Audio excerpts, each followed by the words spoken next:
कंगना रनावत तो చూడండి మీరు.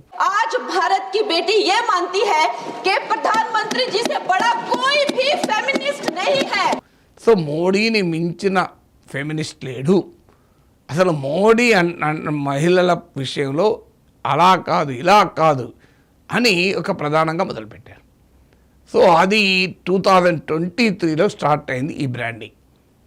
మీకు 30 ఏళ్ళుగా ఆగిపోయిన 2.5 డికేడ్స్గా ఆగిపోయినటువంటి మహిళా రిజర్వేషన్ బిల్లును తీసుకొచ్చారు. నిజమే, ఎందుకంటే ఫస్ట్ టైం ఈ 90sలో ఈ బిల్లు ప్రయాణం, మహిళా రిజర్వేషన్ల బిల్లు ప్రయాణం మొదలైతే 2014 దాకా ఏ పార్టీకి స్వయంగా మెజారిటీ లేదు.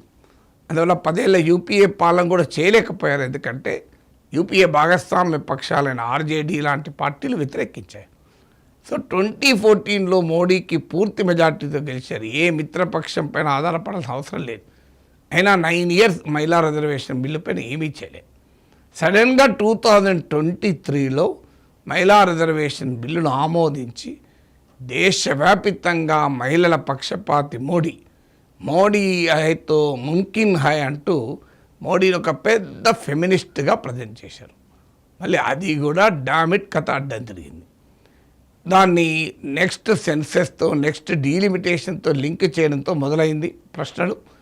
ఆఖరికి ఇటీవల తెలిసింది ఏంటంటే 2023 సెప్టెంబర్లో బిల్లు పాస్ అయితే దాన్ని 2026 ఏప్రిల్ 16 రాత్రి 9:55 వరకు అసలు నోటిఫై కూడా చేయలేదు.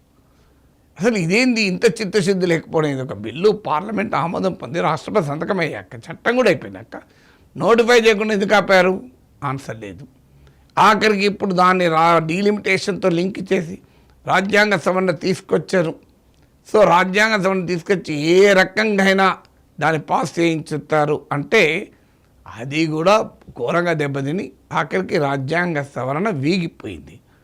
సో దాంతో ఇప్పుడు మళ్ళీ దేశ ప్రజలను ఉద్దేశించి మాట్లాడుతూ చూడండి మహిళలకు మేము చేస్తానంటే వినడం లేదు అంటూ క్యాంపెయిన్ మొదలుపెట్టారు. కానీ సోషల్ మీడియాలో అవుట్రీచ్ చూస్తే అర్థమవుతుంది అసలు ఎంతమంది నమ్ముతున్నారో మోడీ. ఎందుకంటే అది ప్రతిపక్ష మీడియాను మేనేజ్ చేశారు.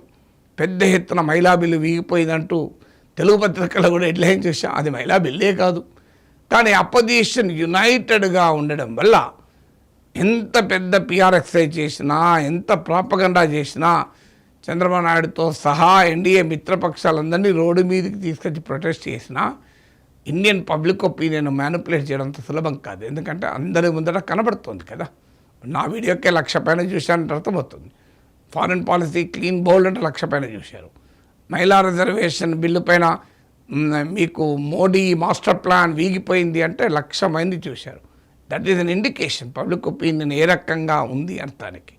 సో అందువల్ల ఫెమినిస్ట్ ఇమేజ్ కూడా ఇంకా బ్రాండ్ అండర్ ఎగ్జిక్యూషన్, కానీ అది కూడా పటాపంచలవుతోంది. అది కూడా బూమరాంగ్ అవుతుంది. మీరు చూస్తుండండి. ఇప్పుడు బెంగాల్ ఎన్నికల్లో మమతా బెనర్జీ నుంచి మహిళా ఓట్లు లాక్కుందామని చేశారు. అది గెలిచినా ఓడినా కూడా బెంగాల్ ఎన్నికల్లో ఈ ఫెమినిస్ట్ ఇమేజ్ కూడా ఎక్కువ నిలబడదు.